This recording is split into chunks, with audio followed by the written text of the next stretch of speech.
Welcome to the Slop Farm. Enjoy the video. You'll start by confirming the essentials, so open Settings and go straight to Accounts, no detours. Once there, choose Sign-in options and make sure you have a password, PIN, or Windows Hello enrolled. This is the lock screen gate. You want a method you'll remember, because once set, it controls access. Make changes now, add a PIN or enable face/fingerprint.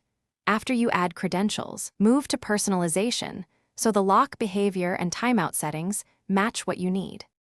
Once done with sign-in options, head to personalization and open lock screen to pick the background and quick status apps. These are visible before sign-in. Next, go to power and sleep to set screen timeout and make sure require sign-in is set to when PC wakes. This forces the lock. If you want hands-free locking, enable dynamic lock to pair your phone.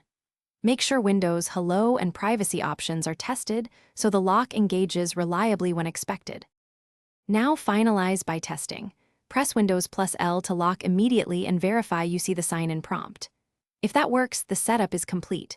If locking fails, restart and retest. Sometimes updates or a hung service blocks the lock. Make sure power settings aren't overriding lock timers, and check group policy or device driver updates if corporate rules apply. If problems persist, update Windows, reinstall biometric drivers, and then retry. These steps usually result.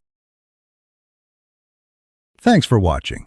Consider subscribing if we helped you today.